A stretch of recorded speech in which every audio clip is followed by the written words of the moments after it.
Tā, ieraksts ir aizgājis. Vēlreiz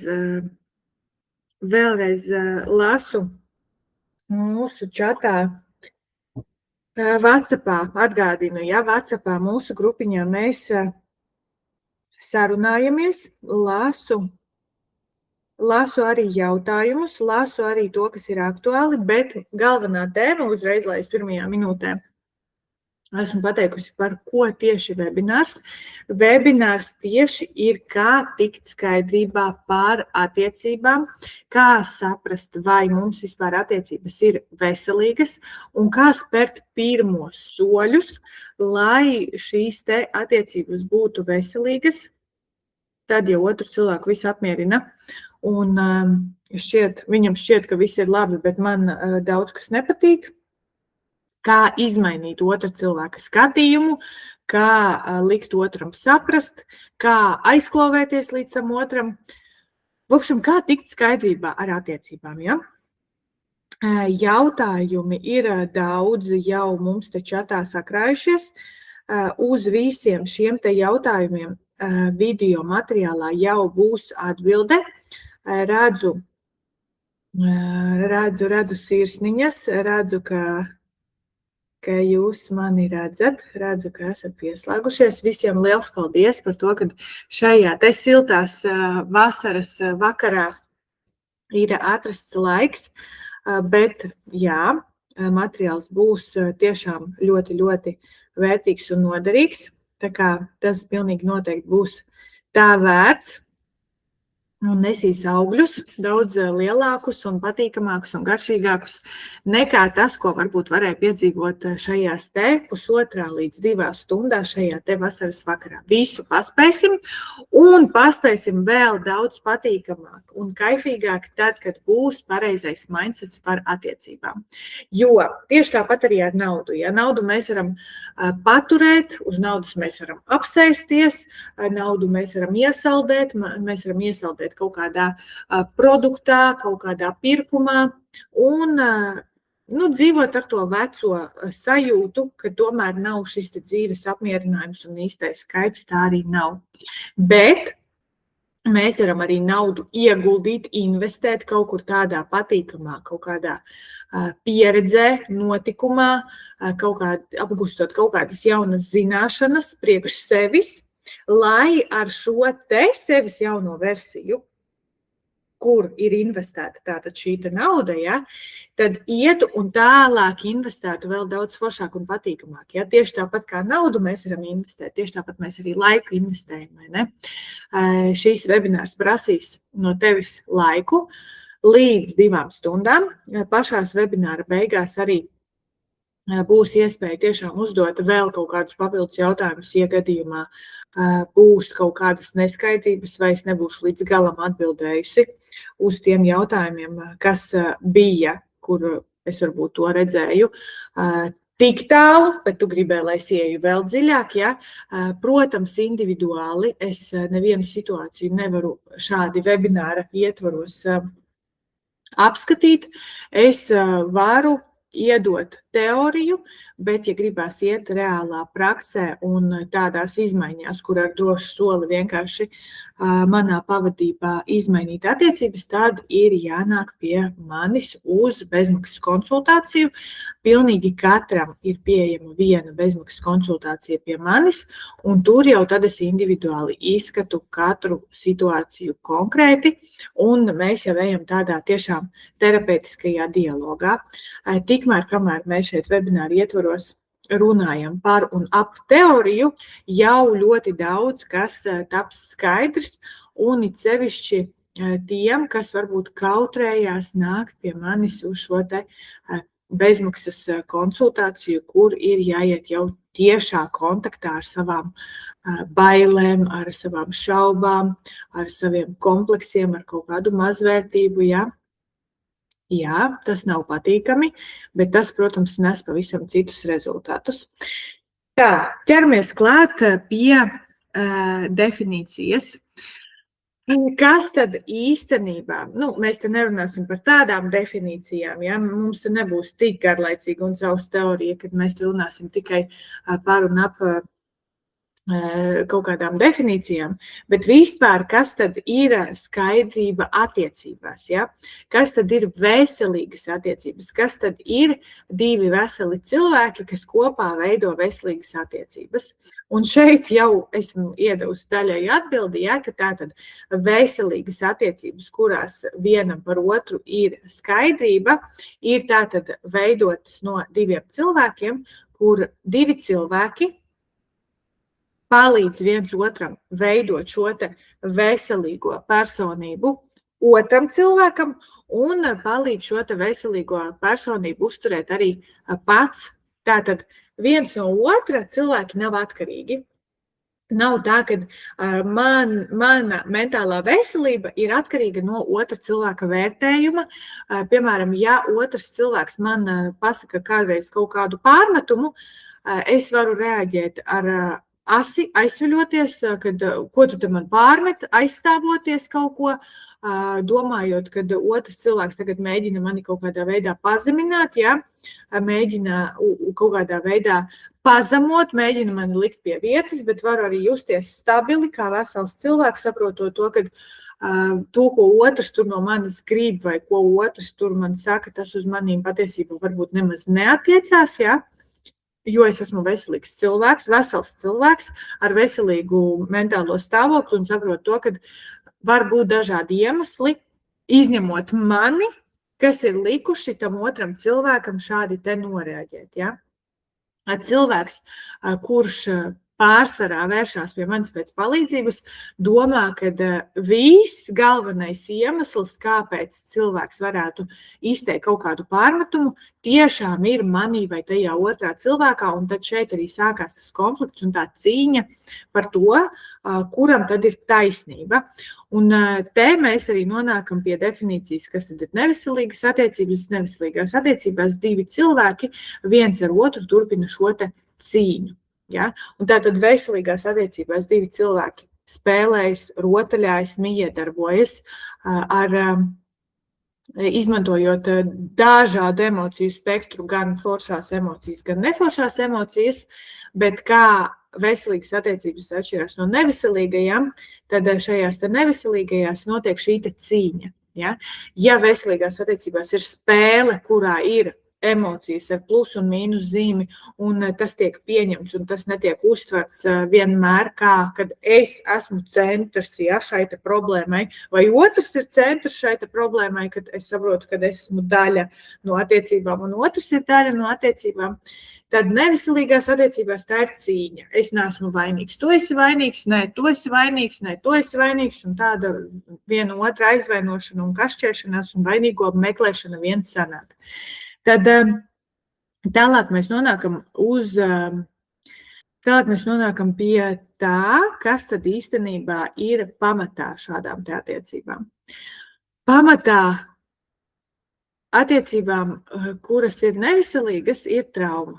Jebkurā gadījumā ir piesaistījis tāds cilvēks, kurš ir nonācis neveselīgās attiecībās, viņš nav tur nonācis kaut kā vienkārši nejaušības pēc, viņš to ir zemapziņā izvēlējies neapzināti un ir nonācis tātad attiecībās, kurās ir šī neveselīgā dinamika. Un uz šīs neveselīgās attiecības, šīm neveselīgajām attiecībām pamatā ir trauma. Tā trauma pārsvarā ir līdz 7-9 gadu vecumam iegūta. Un no šī te vecuma dzīves laikā vairākas reizes ir bijuši iemesli šo te traumu izdzīvot līdz galam.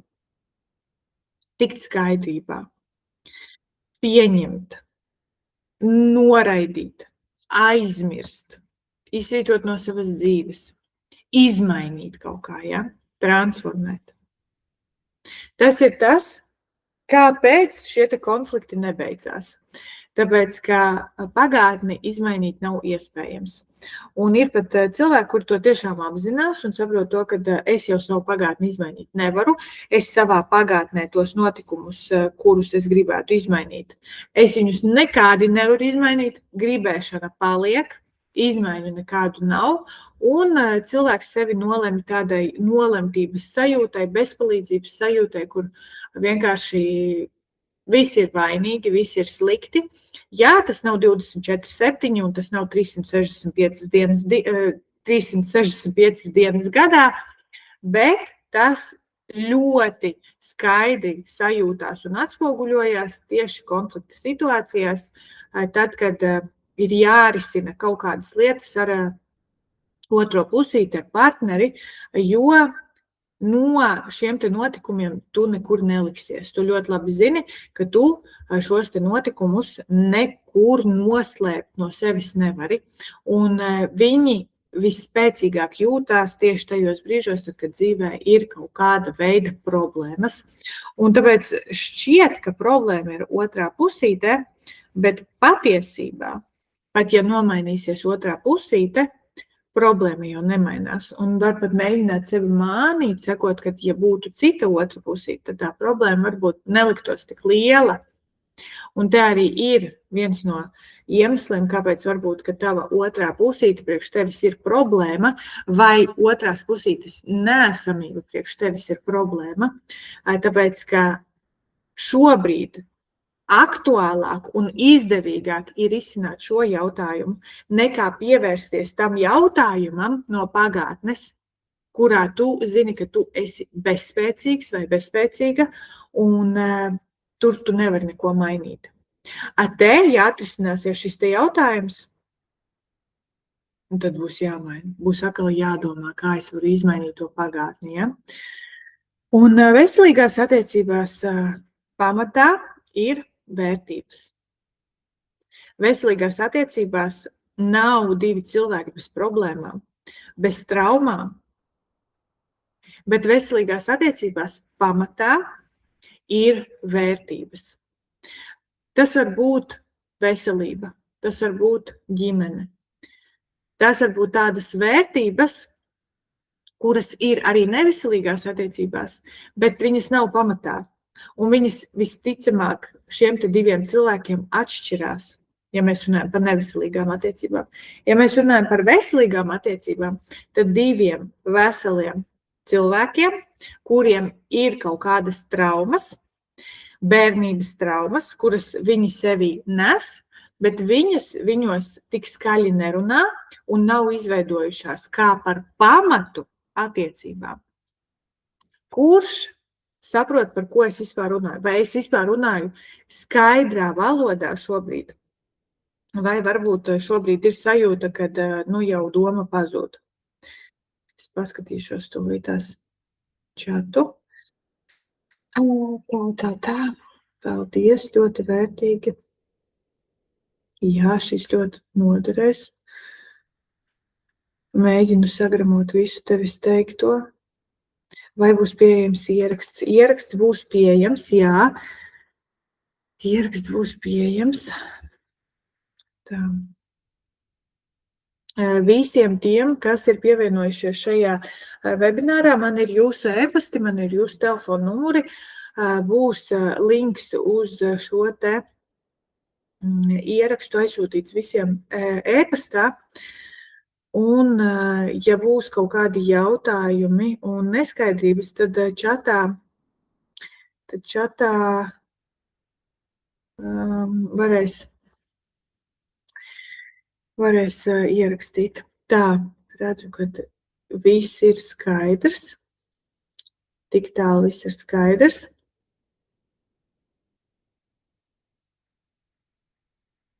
Tā.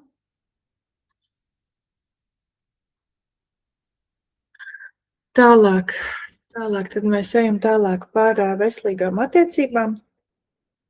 Ka veselīgās attiecībās, kas varētu būt pamatā veselīgās attiecībās, un kā tu varbūt vari saprast, vai šīs te veselīgās attiecības ir par jums. Tātad divu cilvēku veselīgu attiecību pamatā, diviem cilvēkiem, kuriem mēs neviens neesam perfekti veseli, mums katram ir kaut kādas savas traumas, kuras mūs pat iespējams kā tāds dzinējs spēks pa dzīvi dzen uz priekšu, un Mēs tagad nerunājam par kaut kādu utopiju, par kaut kādu utopisku divu cilvēku savienību, kur divi cilvēki tur spēlē teātri. Ja? Runa ir par diviem cilvēkiem, kuriem ir viens mērķis. Ja mēs tagad runājam par tieši vērtībām, divi cilvēki, kas ir satikušies un ir viens mērķis izveidot stabilu ģimeni un apprecēties vienu reizi. Apprecēties vienu reizi ar vienu vienīgo cilvēku. Ja? Var pat būt tā, ka šis cilvēks ilgi nebildina, ja? Ka tur nebildina pirmajā gadā, kā tas būtu varbūt ideālajā variantā, ka vajadzētu tur varbūt kāds ir kādreiz teicis, es pati agrāk tā teicu, ka pirmajā gadā viņš jau točno zina, un viņš, ja tevi nebildina pirmajā gadā, nu tā tad tur jau iespējams viņš skatās uz citām, ja? Bet iespējams, viņš vienkārši tiešām ļoti negrib kļūdīties, un viņš ļoti, ļoti nopietni tam pieiet, un viņam ir ļoti, ļoti svarīgi apprecēties tieši vienu reizi par visām reizēm, nevis mēģināt vairākas reizes. Nu, pamēģināšu ar šito, ja nesanāks, tad iešu pie nākamās, ja. Tātad šādiem te diviem cilvēkiem pamatā varētu būt tieši ģimene kā vērtība, ja. Un šie te divi cilvēki varbūt pat strīdēsies, konfliktēs, varbūt pat viņiem būs atšķirīgi uzskati par daudzām lietām dzīvē, bet viņi joprojām būs veselīgās attiecībās, tāpēc, ka viņiem abiem kā vērtība šajā dzīvē ir ģimene. Un tiešām veidi, kā šo te ģimeni tiešām saglabāt, bet nevis tā, ka es tagad ciešos, tāpēc, ka man kā vērtība ir ģimene un es daudz ko piedodu un es vispār savas intereses esmu gatavs nolikt malā, tāpēc, ka man galvenā vērtība ir ģimene, bet tiešām, ka es jūtu, ka man ir svarīgi saglabāt ģimeni un es redzu to arī otra cilvēka darbībās un vārdos, un mums abiem diviem, vienam pret otru, ar katru dienu šī cieņa vienam pret otru, nevis cīņa, ja, kas ir neveselīgās attiecībās, kur atkal ir pretējs tieši skatījums, kur ir cīņa, katru dienu mēs atrodam, par ko cīnīties, bet kur ir cieņa vienam pret otru, tāpēc, kad jā, mēs bieži kaut kur varbūt domājam par lietām dažādi, bet tikpat bieži mēs atrodam šo te krustojumu, kurā mēs atkal satiekamies pie vienām un tām pašām vērtībām. Es tiešām ļoti cenšos runāt tā, lai tas neizklausītos kā utopija, lai tas izklausītos tiešām ar tādiem elementāriem dzīves piemēriem, bet tajā pašā laikā arī tiešām pietiekoši skaidri saprotami un iespējami pārnest uz jebkuras ģimenes piemēru, ja, kur ir cīņa, neveselīgas attiecības, kur pamatā ir cīņa, kur pamatā ir traumas, un tad ir cieņa, kura veidojās veselīgās attiecībās, kur pamatā ir vērtības, un kur divi cilvēki tiešām skatās vienā virzienā. Galvenais mērķis viņiem ir kopīgs, piemēram, saglabāt ģimeni, kas ir ļoti, ļoti svarīgi gan vienam, gan otram, un viens otru studējot un palīdzot un atbalstot un mīlot un cienot, mēs viens otram tā kā palīdzam iet uz šo te mērķi, tāpēc, ka mums abiem ir pa ceļam. Man tur vajag un viņai tur vajag. Nu, tad man nav iemesla nekāda likt spieķus viņai, likt sprunguļus viņai spieķos riteņos, ja viņa brauc turpat, kur es, ja mēs vienkārši viens otram palīdzam. Ja? Nu, kāds iemesls mums, jā, mēs varam kaut kādā brīdī tur kaut kādas nesaskaņas, protams, izveidojās, ja? Bet, jebkurā gadījumā mēs viens otru negribam pilnībā piespiest pie zemes, līdz ar zemi nolīdzināt un sagraut un iznīcināt, tāpēc, ka, nu kā man pēc tam būs tad jāiet vienam, ja? Ja mēs runājam tiešām par ego interesēm. Jo mums jau katram pamatā ir tas ego, kas mums pa dzīvi bīda, ja? Bet citreiz šis ego ir par to, ka cīnies un pierāda savu taisnību, Bet veselīgās attiecībās šis ego ir par to, ka kāda man jēga kaut ko cīnīties, ja pēc tam tāpat būs jāiet vienam uz šo mērķi. Un nav nekur teikts, ka man būs tik vienkārši atrast citu cilvēku, kurš arī tik tiešām skatīsies tā kā šī mana otrā pusīte, kas man ir šobrīd, ar kuru mēs ļoti, ļoti foršējam uz savu mērķi. Bet tas var ļoti ātri izmainīties, tad, ja es likšu sprunguļus spieķos tātad šim te otram cilvēkam. Tad tagad parunāsim tālāk par deficītiem, kas tad varētu būt par iemeslu, kāpēc cilvēks varētu gribēt likt sprunguļus. Ja? Nu, kā tas notiek vispār, kad mēs liekam šos sprunguļus? Ja? Piemēram, sievietēm var būt kaut kādas pēkšņas vēlmes, pēc kaut kādām atrakcijām, pēc kaut kāda dzīves prieka, priekš kam vispār divi cilvēki sagājās kopā, ja? Bija gan vienam, gan otram vēlme piedzīvot vairāk prieka šajā dzīvē. Tā arī cilvēki veido šīs attiecības. Ja manī jau ir daudz prieka, tad es atradīšu otru, kurā arī ir daudz prieka, un kopā mēs varam radīt vēl vairāk prieku. Tad, ja mēs runājam par veselīgām attiecībām un uz kāda pamata, tad būvējās šīs veselīgās attiecības. Ja mēs runājam par neveselīgām attiecībām un par iemesliem, kāpēc cilvēks varētu gribēt vispār miedarboties ar šo pasauli un meklēt savu otro pusīti, manī ir tik maz prieka, manī ir tik ļoti liels deficīts, ka es iešu un paņemšu no kāda cita. Un vislielākā vilšanās ir tajā brīdī, tad, kad tu domāji, ka tu satiki cilvēku, kurā būs tik daudz prieka, ka viņš nezin, kur likties, un tad padalīsies ar tevi. Bet tu saņēmi pretī cilvēku, kurā arī izrādās ir deficīti. Tātad, ja tu sev pretī redzi cilvēku ar deficītiem, tas ir vienkārši kā spogulis. Tas ir vienkārši cilvēks, kurš tev spoguļo to, ka tevī arī ir deficīti, tu vienkārši šobrīd to neredzi, tāpēc tev ir vajadzīgs otrs cilvēks, lai tu to varētu ieraudzīt. Jo, ja tu esi tik pilns ar prieku un tu tik ļoti gribi baudīt dzīvi, tad dzīve tev dos cilvēku, kurš arī ir pilns ar prieku, un jūs abi radīsiet vēl vairāk prieku šajā dzīvē. Un jums nebūs pretenzijas vienam pret otru, un nebūs deficīta sajūtas, nebūs šī deficīta piegarša attiecībām. Tāpēc, ka nav iespējams pievilkties diviem cilvēkiem, tas ir likums tāds. Dabā tā ir iekārtots, ka divi cilvēki, kuri satiekās, un te nav runa par pretpoli pievelkās, nē, šeit nav tāda fizika.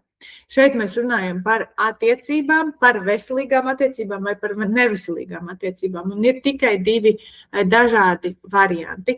Un mēs šeit nefilozofējam, mēs vienkārši meklējam šeit iemeslus, kāpēc varētu būt tā, ka tev liekas, ka otrs kaut ko negrib, bet tu tur gribi no dzīves vairāk. Ja? Un tā, es paskatīšos nedaudz. Jo es jau, jā, vai tā var būt, kad otrs cilvēks ir izmainījies tik ļoti, ka pirmais negrib mainīties, bet es esmu mainījusies, bet viņš ir palicis uz vietas. Jā. Tad, ja tev šķiet, ka otrs cilvēks ir palicis uz vietas, un tev gribās iet tālāk, tad jautājums, vai šis cilvēks tev bija vajadzīgs kā lifts, kuru tu izmantoji vienkārši, lai dzīvē kaut ko jaunu iemācītos, un tad, kad mācība ir beigusies, tad vienkārši saņurcam un izmetam ārā, vai šis te otrs cilvēks tevi turpina mācīt, bet tu neesi gatava iemācīties vairāk, vai arī tu vienkārši gribi aiziet tā kā ķipa īsāko ceļu un atrast sev cilvēku jau gatavo. Ja? Jo šobrīd, ko tātad tu redzi un ko otrs tev spoguļo? Tu esi izmainījusies, tu esi izaugusi, otrs vēl nē, Un tev ir vajadzīga kas tev ir vajadzīga? Pacietība, tev varbūt ir vajadzīgs laiks, ja? Tev varbūt ir vajadzīgi kaut kādi vēl citi jauni skili, ja? Tev varbūt vajag tam otram cilvēkam kaut ko parādīt, ja, ar savu piemēru. Tu to visu neesi gatava darīt, un tu to visu neesi gatava meklēt, un tu to visu neesi gatava mācīties un mainīt savā dzīvē, tāpēc vieglāk ir nomainīt cilvēku.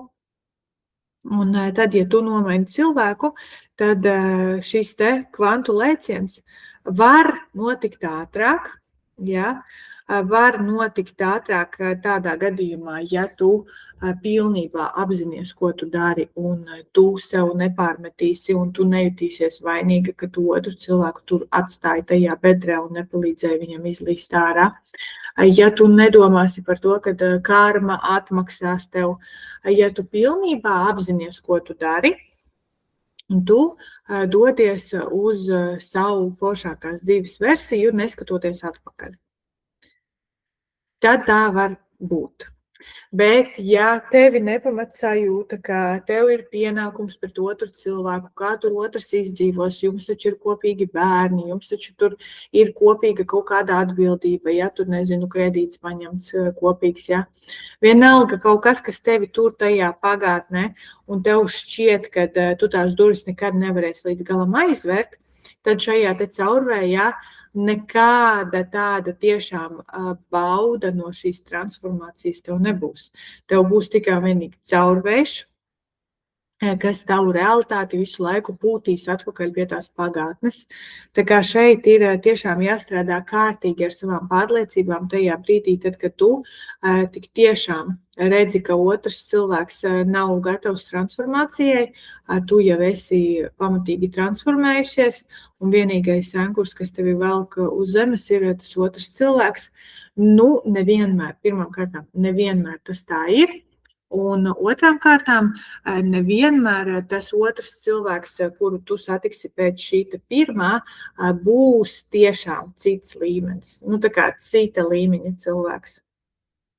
Iespējams, tas cilvēks būs tas pats, tikai vienkārši ar citu seju, ar citu ķermeni, bet pēc būtības tas būs tas pats, un tu vēlreiz piedzīvosi to pašu scenāriju, tikai jau ar vienkārši citu cilvēku, un nekas jau tavā dzīvē pa lielam nebūs mainījies, kā tikai tas, ka tev vēlreiz nostiprināsies vecais scenārijs un vecā programma.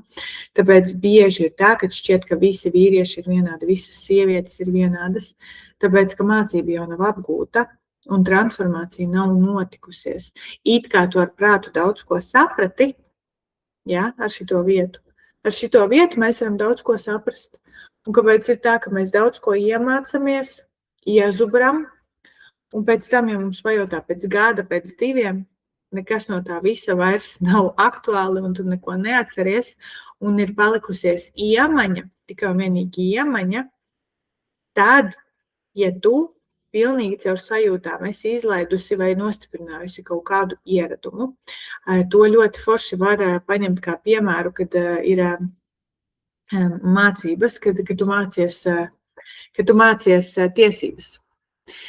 Sākumā sieviete pārsvarā, ko viņa noliek teoriju ļoti ātri, un pēc tam ļoti lēni viņai nāk šī braukšanas prakse.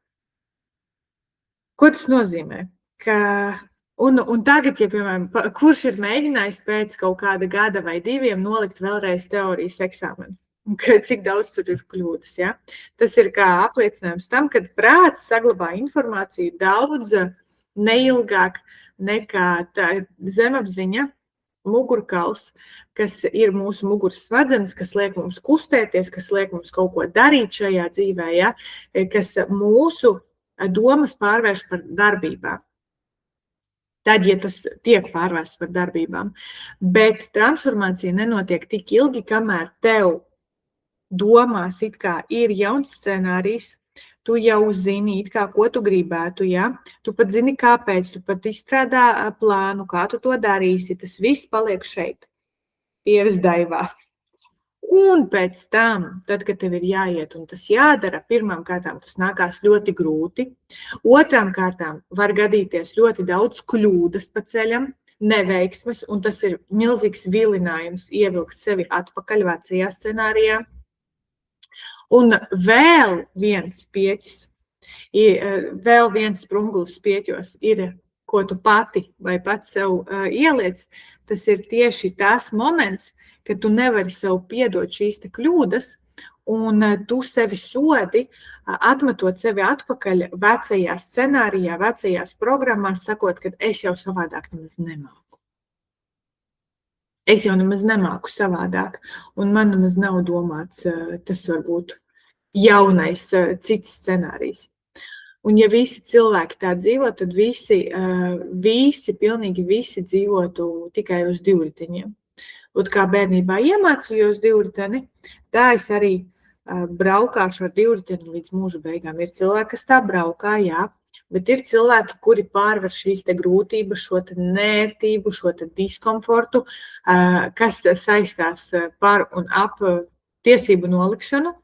Tas nenākās viegli, tas pat nevienmēr nākās ar pirmo reizi, bet tomēr tas prasa piepūli gan prātam, gan smadzenēm, gan arī veicot šīs te jaunās darbības, kuras sākumā ir ļoti neveiklas, kuras sākumā brīžiem ir kļūdainas, ja? Bet gala rezultātā tad, kad ir nostiprinājusies iemaņa, kad šīs te visas zināšanas un domas ir pārvērtušās par neveiklu darbību, pēc tam šī te neveiklā darbība jau ir pārvērtusies par iemaņu un automātisku darbību, tad pēc tam tu vari izslēgt prātu un vienkārši braukt. Iedomājies pirmo reizi, kad tu pirmo reizi sēdies pie stūres un pirmo reizi brauci, kā tajā brīdī tev likās, kā tu vari izslēgt prātu vispār. Tajā brīdī tev likās, tev ir tik daudz, kas jādomā, tik daudz kloķi vienlaikus jāspaida. Ātrumi jāpārslēdz, pagriezieni jāslēdz, jāpārbauda, vai gaismas ir ieslēgtas, spoguļi jāregulē, sēdeklis jāregulē, stūre jāregulē, jāskatās, vai degviela pietiek, ar kādu ātrumu es tur braucu, jāskatās vēl apkārtējās mašīnas un instruktors vēl tur kaut ko runā. Tajā brīdī tev likās, tas ir vienkārši kosmos kaut kāds, kā vispār tas ir iespējams, ka es varētu kādreiz nedomājot braukt. Tu tam pilnīgi noteikti neticēji pirmajā reizē. Bet tagad tu vari klausīties mūziku, tu vari pat varbūt ielīst telefonā, tu vari vēl arī paralēli ar kādu blakus sēdošo runāt, tu vari vēl arī stūrēt ar vienu roku, kafiju dzert, visus pavrotņikus laikus ieslēgt, izslēgt, pat vēstiklu nomazgāt, ja tu vari darīt ļoti daudz lietas vienlaicīgi, tāpēc, ka kāpēc? Tāpēc, ka ir nostiprinājusies šī iemaņa, un tu par to nedomā, tu vienkārši automātiski to dari, tavas muguras smadzenes liek tev to automātiski darīt, pat par to nepiedomājot. Un tieši tāpat arī notiek attiecībās. Tad, kad tev ir jau nostiprinājusies iemaņa, piemēram, kašķēties, meklēt vainīgo, tev ir nostiprinājusies iemaņa cīnīties par savu taisnību, pierādīt savu taisnību, atriepties, ieriept otram, ja, tā kā bāzt acīs kaut ko, vai arī pamanīt to otrā, ka otrs to dara. Tā ir iemaņa, kas ir nostiprinājusies. Un tad, kad šī iemaņa nostiprinās, tad tas ir vienīgais, ko tu vispār vari darīt, tu pat nedomājot to dari, tāpēc, ka kāpēc? Tāpēc, ka šī iemaņa ir automātiska. Tu vienkārši autopilotā dari to, kas ir vienīgais, ko tu esi iemācījies. Bet, ja cilvēks noticētu tam, ka viņš vienīgais, ko var iemācīties, ir braukt tikai un vienīgi ar divriteni, tad viņš nekad dzīvē vispār nevarētu pat iedomāties par to, ka vispār ir kāds, kas var nedomāt un braukt. Un vēl vienlaikus vēl ļoti daudz lietas darīt un domāt vispār par kaut ko citu pavisam, nevis par braukšanu. Un kas tad ir tas, kas pietrūkst tam cilvēkam, kurš brauc ar riteni un vispār pat viņam liekas kaut kāds kosmos, ka varētu iemācīties braukt pie stūres? Un kas tad viņam pietrūkst, lai viņš varētu nokļūt līdz tam līmenim, kur sēž tas cilvēks, kurš jau tik daudz ko māk. Tā ir sajūta.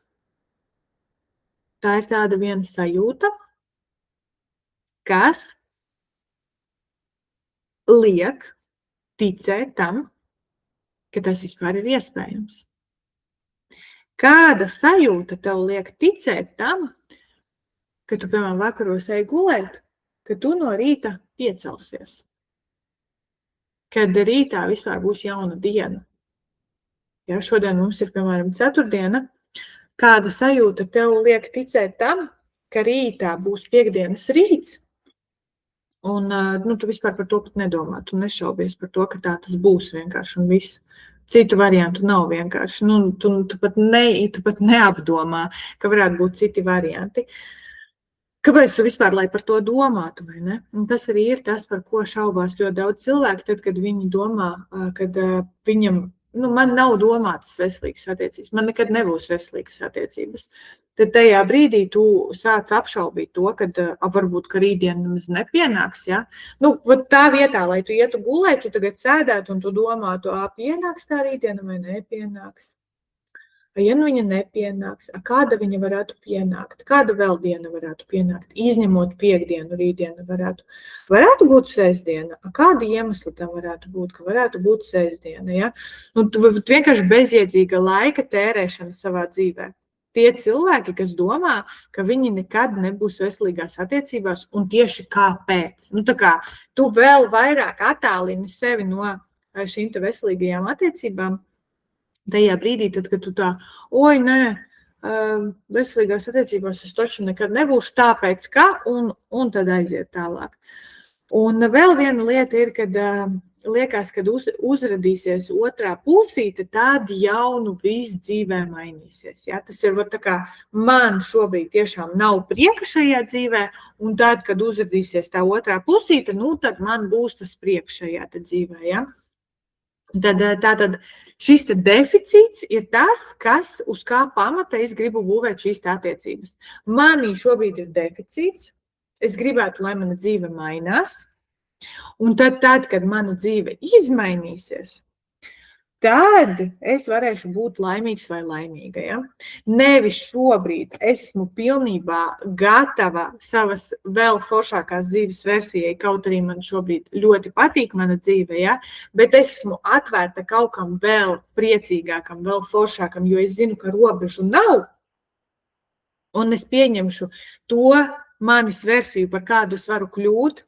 Tad, ja man blakus parādās cilvēks, kurš man daudz ko spoguļos, kurš man daudz ko iemācīs, kurš man dos iespēju jaunas lietas šajā dzīvē iemācīties, apgūt, saprast, ja, piedzīvot, tad ir riktīgi forši, un tu tiešām dod iespēju šim priekam savā dzīvē ienākt.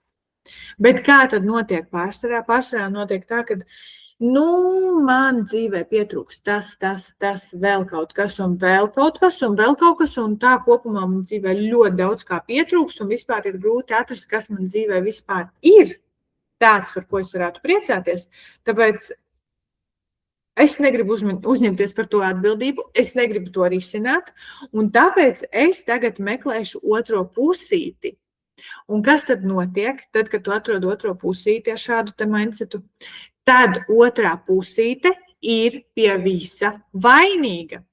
Tad beidzot ir grēkās, kuru tad var vainot, jo mindsets nākot attiecībās jau pašā sākumā bija tāds, ka es neko negribu risināt, es neko negribu mainīt, es neko negribu pat ieraudzīt, kas trūkst manā dzīvē.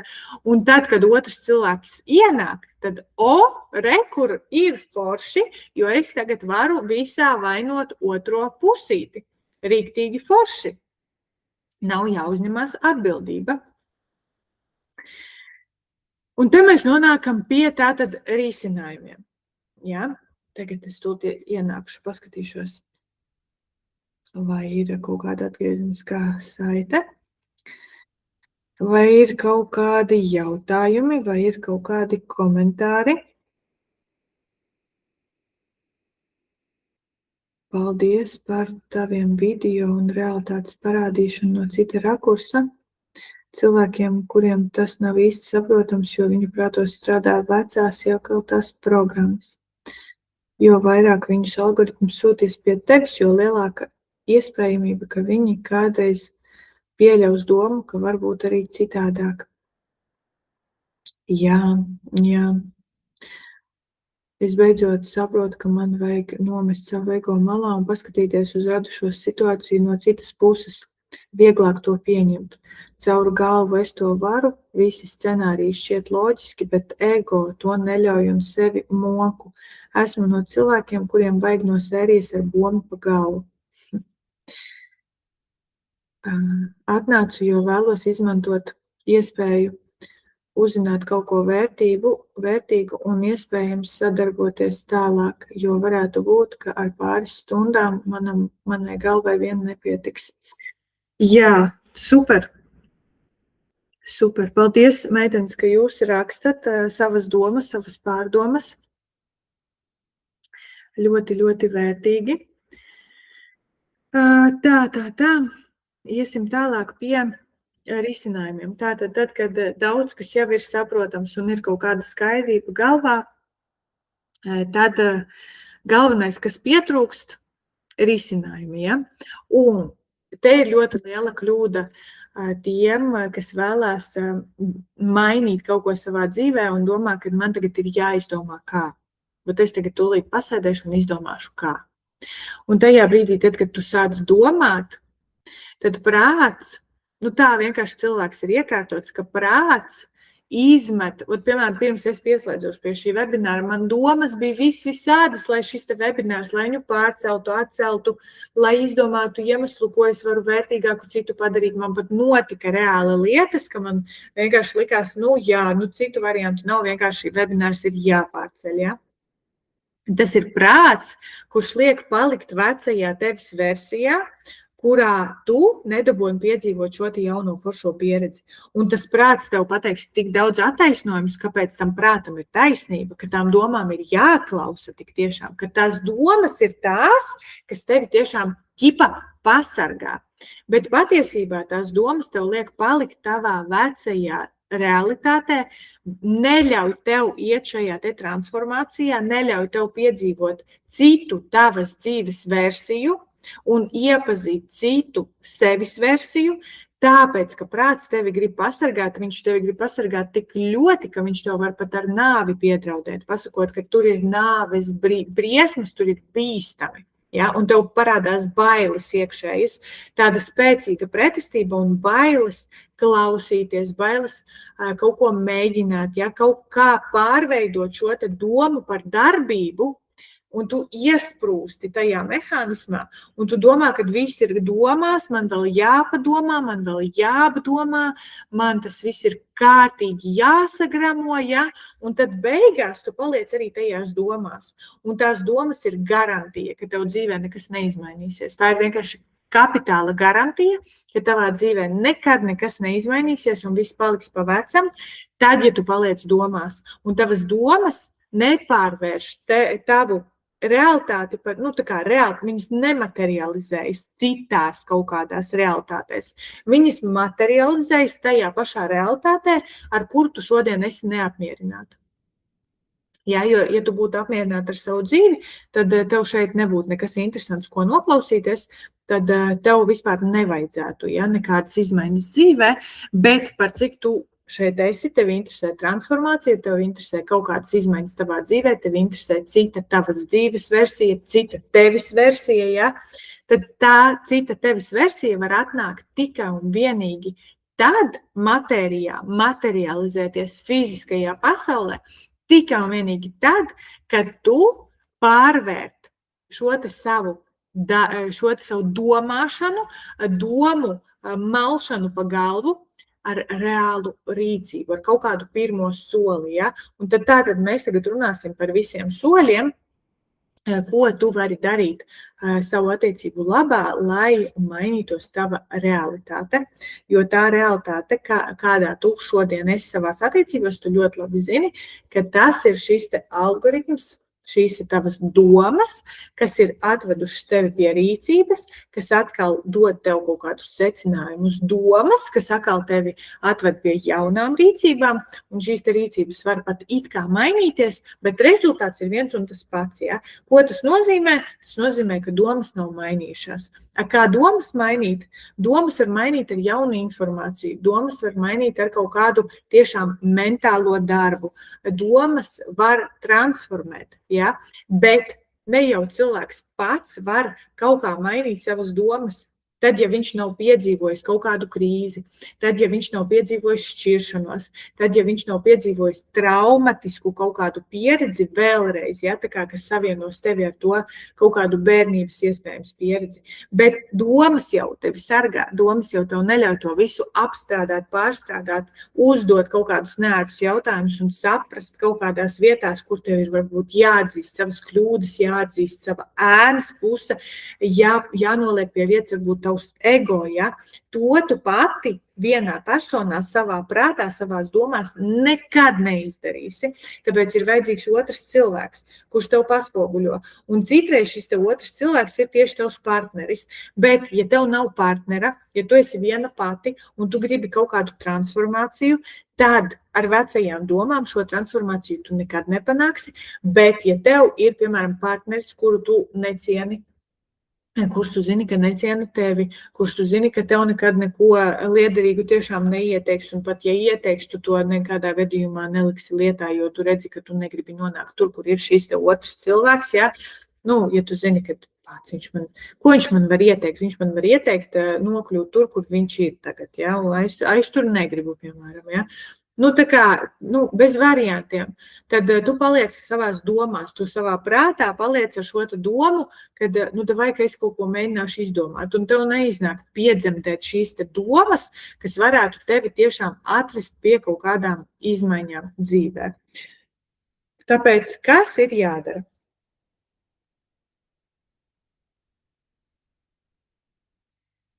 Ko tagad gribās darīt? Ierakstiet čatā, ko tagad gribās darīt. Kas ir tas, ko gribās darīt, tad, ja nevar domāt? Nevar domāt, es aizliedzu domāt. Es neļauju vairāk domāt, ir jāsāk kaut kas darīt. Kas ir pirmais, ko gribās darīt?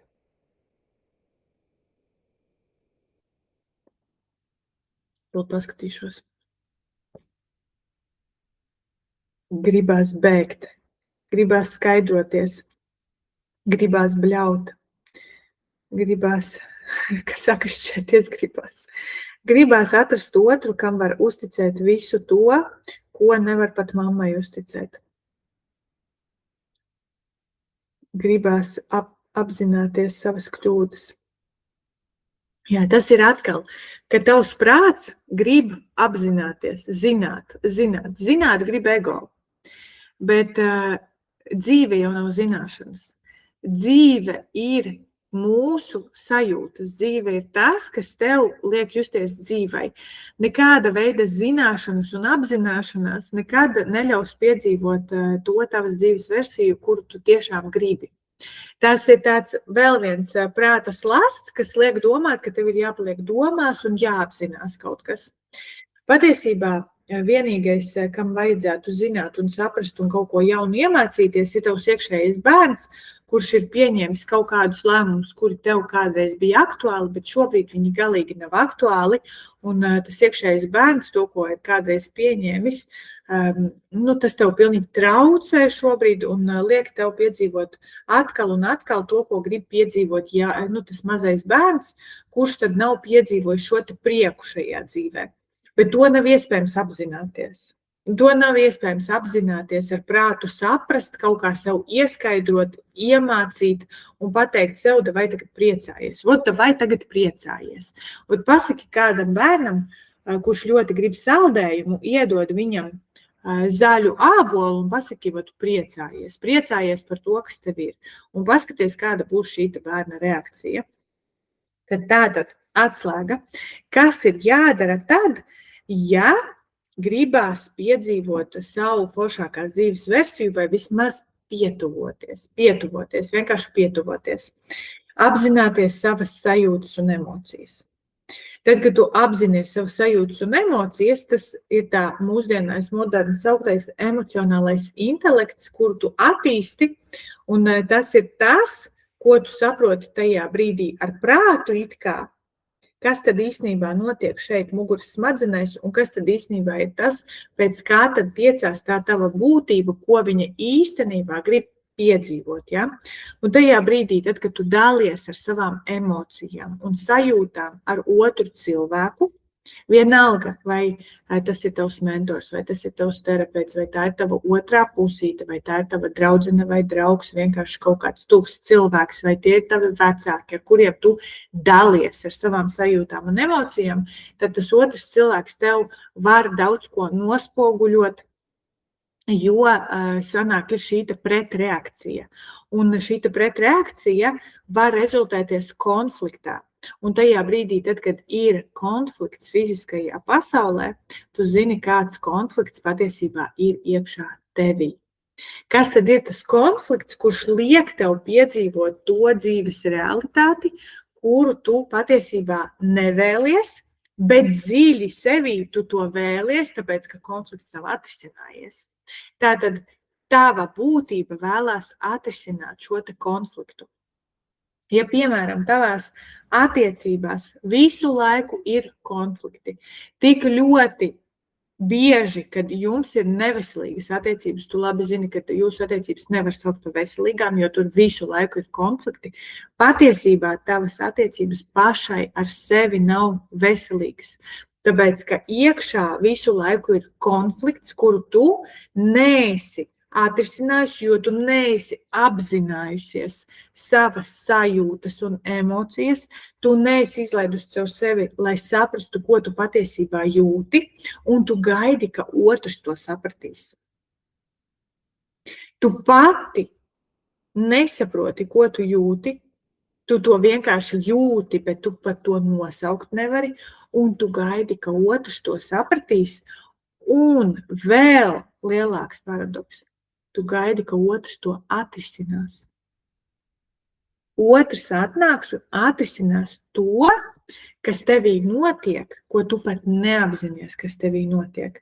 Kādu ekstrasensu savā dzīvē tu gribi, ja tu pati pat neesi strādājusi pie sava emocionālā intelekta tik tālu, lai sevi izprastu. Tad, kad tu izproti, kur ir šis te konflikts iekšējais, kādas sajūtas to izsauc, tu tiec skaidrībā, kas tieši ir tas deficīts, kas šobrīd tev dzīvē trūkst. Kas šobrīd ir tas īstais deficīts. Un tu sāc saprast to, ka otrs te ni pri čom.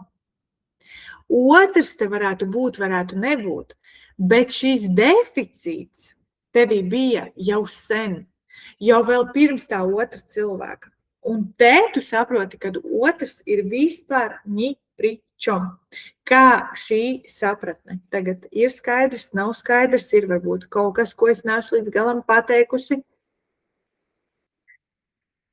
Ienākšu, paskatīšos, kā mums te, cik tālu mēs.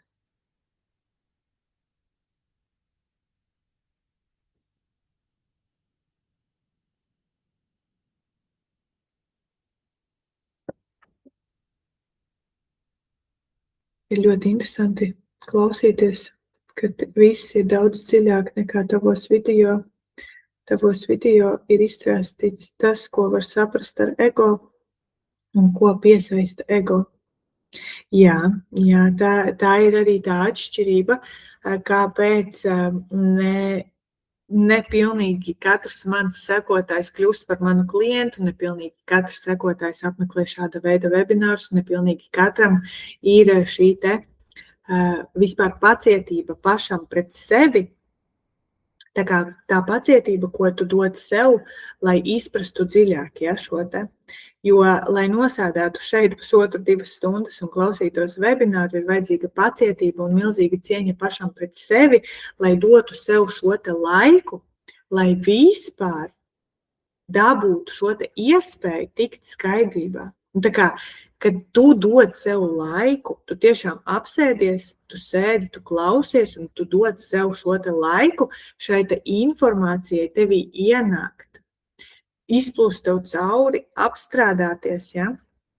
Un, lai tu pēc tam vēl to varētu likt lietā, tev būs sev jādod vēl papildus laiks. Es teiktu, ka kaut kāda veida skola meitenēm, kuras nesaprot, ar ko spēlējas šajā dzīvē, un ir vēl daži vīrieši, kuriem goda vārds nozīmē attiecības un mēģina cienīt otru. Jā, sava veida lekcija, sava veida skola, sava veida tādas tiešām jaunas zināšanas, kuras cilvēks var sevī ielaist, bet var arī sevī ielaist kaut kādu daļu. Ja, piemēram, tu tagad to noklausies visu, ja, tu to visu dzirdi pavisam savādāk nekā tad, ja tu atgriezīsies pie šīs lekcijas, piemēram, pēc kāda. Tu jau dzirdēsi jau pavisam savādāk, un tev jau citas lietas būs daudz aktuālākas nekā tas, ko tu dzirdēji tagad. Kā tikt galā ar krāpšanu? Turpmāk šis vīrietis visas sievietes devēs par maukām, un praktiski ar tādu kopdzīvi nekad nevarēs izveidoties, jo viņš ir traumēts uz mūžu. Jā, te arī ir tas, par ko mēs runājām par traumām, jā, savā ziņā traumēts, jā, bet ne jau traumēja viņu tā sieviete, kura pirmā viņu piekrāpa. Ja mēs paskatāmies vēl dziļāk viņa pagātnes dzīlēs, tad mēs varam ieraudzīt, kāds vispār ir viņa pirmās sievietes tēls. Kāds ir šīs te sievietes tēls vīrieša skatījumā, un izejot no tā, kāds šis te tēls ir izveidojies jau agrā bērnībā, cilvēks pēc tam satiek savu pirmo sievieti, satiek otro sievieti un satiek visas tās sievietes, kuras viņš pēc tam nākotnē satiek, visas balstās uz kaut kādām domām, uz kaut kādu informāciju, kas ir apgūta, ļoti, ļoti dziļi saglabāta, noseivota prātā. Prāts ar šo te informāciju dodās pasaulē, veic kaut kādas darbības, lasa, domā, analizē, veic darbības, lasa, domā, analizē un veic turpmākās darbības, un visas darbības noved pie viena un tā paša rezultāta. Šeit arī tas tā atkārtojas. Cilvēks bieži domas pārvērš vispirms par nevis darbiem, bet vārdiem. Un bieži vien cilvēks šo te dialogu veic savā galvā, bet bieži viņš arī šo te monologu pēc tam ar šo te monologu iznāk pasaulē un vēršās pie ārpasaules un iedarbojas ar sievietēm, un visas sievietes viņam šķiet vienādas, ja? Bet tā ir vienkārši tā viņa projekcija, kuru viņš tad ierauga šajā te pasaulē, tāpēc, ka viņa informācija spēj, tā informācija, kas viņā ir saglabājusies, spēj piesaistīt tikai viena veida realitāti. Tikai vienīgi viena veida realitāti, kamēr tas nav mainījies. Kamēr cilvēks nav mainījis savu priekšstatu par šo te informāciju. Nav transformējies. Lūk, un tad tālāk nākamais. Ko tad mēs darām tajā brīdī, tad, kad mēs saprotam, ka mūsos ir emocijas, mūsos visos ir sajūtas, mūsos visos ir dzīvība, mūsos visos ir vēlme ielaist šo te prieku, un mēs saprotam, ka mūsos visos nav varbūt iespējams vieta šim te priekam šobrīd, jo ir kaut kādas citas emocijas, kas mūs pārpilda un piepilda, un ir varbūt kaut kāda emocionālā attīrīšanās vajadzīga, un ir vajadzīgs atbrīvot sevī vietu priekš jaunas vietas, kur varētu ielaist šo te prieku, prieku par dzīvi. Tad kā to vispār izdarīt? Viss patīkamākais, kā var atbrīvot vietu sevī, kā palielināt šo emocionālo kapacitāti bez kaut kāda iekšēja darba, tas tāpatās ir iekšējs darbs, kuru cilvēks var veikt patstāvīgi, kas varbūt nebūs tik ātri, kas var prasīt tur gadu vai 2 vai pat vairāk, bet tomēr tas pilnīgi garantēti nesīs augļus un rezultātus. Arī tad, ja cilvēks neveic nekādu iekšējo darbu, saskarē ar citiem cilvēkiem un strādājot ar savu iekšējo pasauli, tad tā ir pašvērtības paaugstināšana. Un šo pašvērtību tu jau tagad uzreiz iedomājies, kas tev ir vajadzīgs, lai tu justos tā kā vērtīgāka. Kādam ir vajadzīgs izmācīties, kādam ir vajadzīgs nomainīt garderobi, kādam ir vajadzīgs izvākties no vecākiem, kādam ir vajadzīgs beidzot nolikt tās tiesības. Ja? Kas, kuram ir vajadzīgs, lai paaugstinātu šo pašvērtību, pirmais, kas tev tagad šobrīd ienāk prātā, kas tev šobrīd pietrūkst, lai tu varētu ar sevi lepoties, lai tu varētu tiešām justies, ka tu esi vērtīgs vai vērtīga, jo es tad kļūšu labāka vai krūtāka vai foršāka ar partneri iespējams, ja? Iespējams, ka man vajag atrast partneri, ja? Bet šeit atkal ir tāds ļoti, ļoti, tāda trausla robeža, kur, jā, tu vari iet uz to mērķi, tu jau ejot uz to mērķi, jau jūtīsies tā kā vērtīgāks vai vērtīgāka, bet visticamāk sasniedzot šo mērķi, tu joprojām jūtīsi iekšā šo tukšumu, šo vēlmi vēl uzkačāt savu pašapziņu, tāpēc, ka ķipa kapacitāte ir palielinājusies, bet paradoks ir tajā, kad prieka apjoms šajās ekspektācijās bija daudz lielāks, nekā tas bija pēc tam realitātē. Es domāju, ka es būšu priecīgāka, un šis tukšums, kas manī tāds milzīgs tukšums ir, viņš aizpildījās, pavisam nedaudz. Un sanāk, viss pārējais vēl ir tukšs. Un tagad es domāju, meklēt, kur es vēl varu meklēt kaut ko, kas mani varētu piepildīt. Ja? Un tieši tāpēc bieži šis plāns, ka es atradīšu sev partneri, pārvēršas par neveselīgām attiecībām, tāpēc, ka cilvēks nav izdarījis to, kas ir otrajā punktā, kas ir šis emocionālā intelekta attīstība, kur tu saproti sevi, savas sajūtas, lai tu vari pēc tam iet pie partnera un teikt, es jūtos tā un tā, varbūt, ka tu man šeit vari palīdzēt. Ja? Un pat pirmajos attiecību posmos, kad tu tikko iepazīsties ar cilvēku un ir kaut kādi pirmās konflikta situācijas vai kaut kādas tādas ņipaņatkas, ļoti, ļoti forši var atfiltrēt, izfiltrēt un izmest no savas dzīves laicīgi ārā tos cilvēkus, kuriem ir nospļauties uz tavām emocijām un sajūtām, kurš jau uzreiz tev nospoguļos to, ka man vienalga, kā tu jūties, ja? Ja tev pašai ir vienalga, kā tu jūties, un tu ieej tā attiecībās, tad tev šķiet, ka tad, ja otram ir vienalga, tas tā kā īsti nav svarīgi, jo mēs neesam pietiekoši tuvi, mēs vēl neesam tur kopā radījuši bērnus, mēs vēl īsti neesam ģimene, un tu jau tā kā piesienies tam cilvēkam, tu jau to cilvēku tā kā iemīli, tu jau sāc ļoti, ļoti augstu vērtēt to jūsu kopā pavadīto laiku, un ar laiku tev aizmiglojās acis, un tev šķiet, ka, jā, viņam it kā bija vienalga, un vienmēr arī ir bijis vienalga, un tagad man sāk besīt, ka viņam ir vienalga, tāpēc, ka kāpēc? Tāpēc, ka patiesībā tev pašai ir vienalga, kā tu jūties. Bet ne jau tā, ka tev no sirds ir vienalga, un tu nemaz negribi zināt, bet tāpēc, ka tu nezini, cik tas ir svarīgi. Cik tas ir svarīgi tikt galā ar savu emocionālo intelektu. Un tā mēs arī nonākam pie tā, kā tikt skaidrībā savās attiecībās. Tad, kad tu tiec skaidrībā ar sevi un attiecībām ar sevi un savām emocijām un sajūtām, tas arī nozīmē tikt skaidrībā ar sevi, kad tu tiec skaidrībā, ko es jūtu, kāpēc es tā jūtos.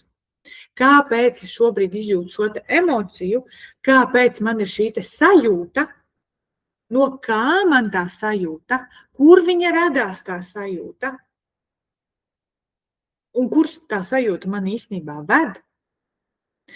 Tikai tad tu vari tikt skaidrībā ar attiecībām ar sevi, Un tikai tad, kad tu esi tikusi skaidrībā ar attiecībām ar sevi, tu vari tikt skaidrībā ar attiecībām ar otru cilvēku, lai vai tas būtu potenciāli otrs cilvēks, lai vai tas būtu kaut kāds jauns cilvēks, pilnīgi jauns cilvēks no tavas nākotnes, lai vai tas būtu tavs esošais cilvēks, ar kuru tu šobrīd esi kopā, un varbūt, ka tas ir kāds cilvēks no tavas pagātnes, ar kuru tu tiešām gribētu sakārtot attiecības, bet tu pagaidām nezini kā.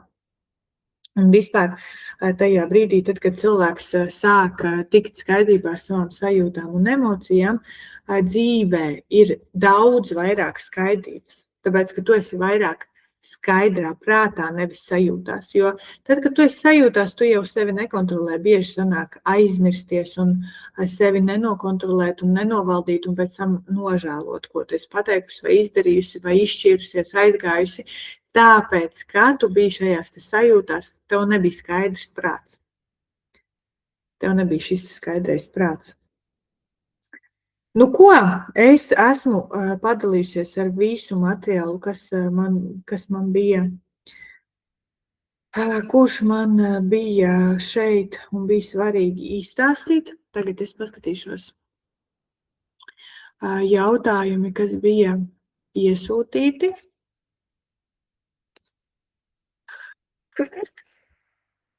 Tā. Vai ir iespējams atgriezt ģimeni, ja attiecībās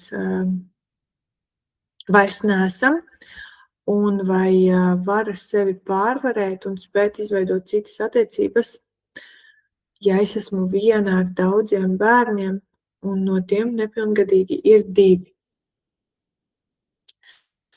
Tā. Es domāju, ka šī atbilde, šajā webinārā atbilde ir iedota, bet gribu vairāk dziļāk parunāt par to, kad šķiet, ka tu esi viena ar šiem te bērniem, tad iedomājies, ka, ja tu būtu tiešām viena, bez bērniem, iedomājies, ja nebūtu šīs te visas dzīves bagāžas, kas nāk kopā ar faktu, kad tev ar viņu ir bērni. Un kāpēc tie bērni ir tev, nevis jums? Un kāpēc ar šiem te bērniem ir jātiek galā tieši tev? Vai tiešām šim te otram cilvēkam šie te bērni ir pilnīgi pie vienas vietas un kāpēc, ja tā ir? Tā.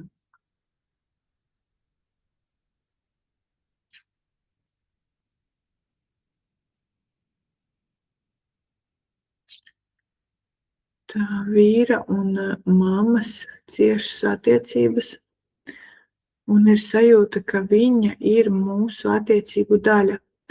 Ir pat bijušas tādas frāzes, ka es tevi gaidu, dēliņi, kad tai brīdī, kad mēs zvanījām un teicām, ka braucam ciemos. Tā kā, kad es tevi gaidu, nevis, kad mūs viņa gaida. Sarunās ar vīru viņa ir izteikusies par to, cik tad ilgi viņš mani izturēs.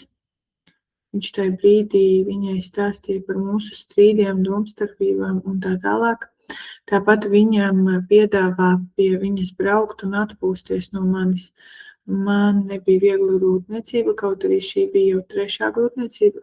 Šajās es izbaudīju pilnu emociju spektru, jo vīrs nevarēja izturēt, vairāk bija projām nekā klāt un atbalstoši. Un, kad piedzima meitiņa, izjūtu depresiju, visu iekšā trīcēja, nezinu, ko, kas un kā. Un tajā brīdī mans vīrs izdomā braukt uz lauku māju, kur dzīvo viņa mamma, uz 2 dienām, it kā pļaut bērzus. Ieradās nākamās dienas naktī. Kopš tādām situācijām ir grūti uzticēties un būt drošai šajās attiecībās. Būt drošai par to, ka šajās attiecībās izvēle būšais. Tāpat situācija ar bērnu sveikšanu. Vīrs man saka, ka tāda viņa esot. Un daudz lietām, ko viņa izdara priekš viņa, ko viņa izdara, viņš pasaka, un vai nu viņa tāda ir, viņa ir naiva.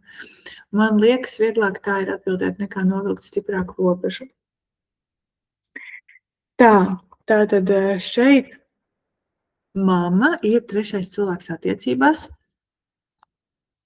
un mamma uzklausa un atbalsta savu dēlu un dod dēlam iespēju tā kā rast mierinājumu pie sevis tajos brīžos, tad, kad dēlam ir kaut kādas sūdzības, nesaskaņas, kaut kas nepatīk attiecībās.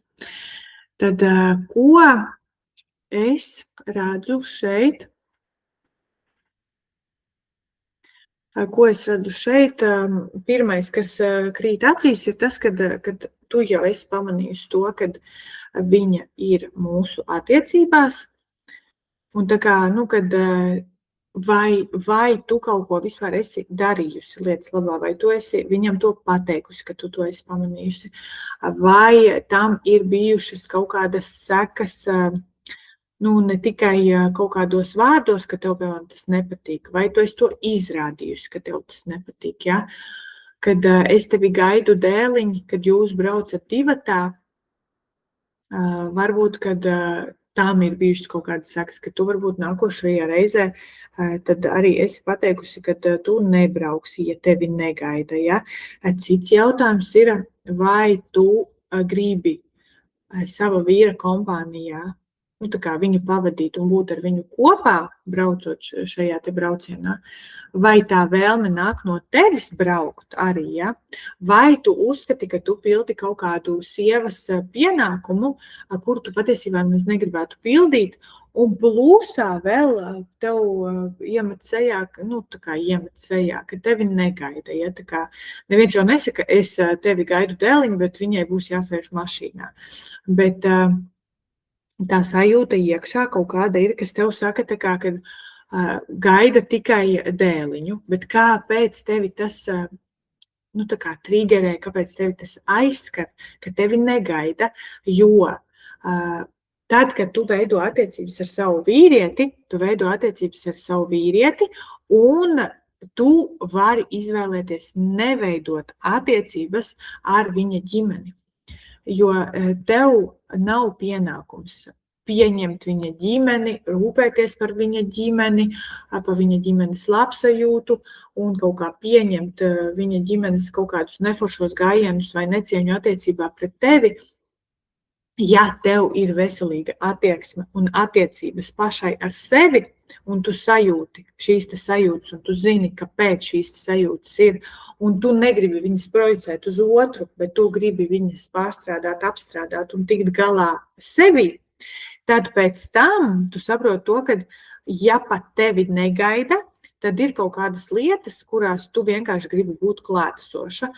Ja, piemēram, man ir jāizvēlās palikt vienai pašai mājās un gaidīt, kad vīrs atbrauks, kaut gan mēs varētu šo laiku pavadīt kopā, pat, ja man besī viņa mamma, bet man ir svarīgi pavadīt šo laiku kopā, tad man ir pilnīgi vienalga, vai viņa mani gaida vai nē, jo attiecības jau es neveidoju ar viņu. Jo es jau esmu, piemēram, pie sevis nolēmusi, ka attiecības ar viņu es neveidošu. Un tajā brīdī, tad, kad tu to tiešām strikti nolem, un tu izlem, ka tu nelaidīsi savās attiecībās trešo sievieti, tu saproti to, ka tur nevar būt 3 cilvēki. Viņi tur varētu būt, tad, ja tu viņu laidi iekšā. Bet, ja tu, piemēram, viņu nelaidi, un tu saproti, ka tā ir viņa māte, tā ir viņa ģimene, kurā viņš ir uzaudzis, paldies par visu to, ko viņa viņam ir iemācījusi, tas man viss ļoti labi nodara. Paldies, forši, tu savu dēlu esi iemācījusi, ļoti, ļoti labi, bet attiecības ar tevi es, piemēram, neveidošu, es veidošu attiecības tikai ar tavu dēlu, un tu joprojām paliec viņa māte, bet es vienmēr būšu viņa sieviete, un ja, piemēram, pieaugušam vīrietim paprasītu, vai viņš grib paskatīties filmu ar mammu vakarā, braukt pie mammas, paskatīties filmu, ja, ka mammīte paturēs viņam rociņu, vai arī tu gribētu paskatīties ar mani filmu, ja, ja tu māki pareizi noformulēt šo te jautājumu, un viņš ļoti labi zina šo te zemtekstu šim te jautājumam, tad es domāju, ka viņš pilnīgi noteikti izvēlēsies tevi, ja šī te izvēle viņam tiešām ir interesanta. Ja? Jo, ja tu raksti, ka ir grūti uzticēties un būt drošai šajās attiecībās, ka izvēle būšu tiešām es, tātad, ko tu esi iepriekš izdarījusi tādu, ka šī izvēle iespējams nav tavā labā, kur varbūt tu ne līdz galam apzinies šo savu vērtību, kas ir trešais punkts, par ko mēs runājām, ja? Kur tu apzinies skaidri savu vērtību, tu zini savu pašvērtību, tu zini, kāds ir tavs pienesums šajās attiecībās, tu zini, kāpēc viņam varētu būt interesanti ar tevi, ja? Nevis ar mammu. Un tu šo pārliecību jūti, un tu zini, kas tieši viņam ir svarīgi, kas tieši ir tas, ar ko piesaistīt viņa interesi, tad tā ir tāda ļoti veselīga manipulācija, kur tu vari novērst viņa fokusu no mammas, ja viņš ir pietiekoši pieaudzis tam. Ja?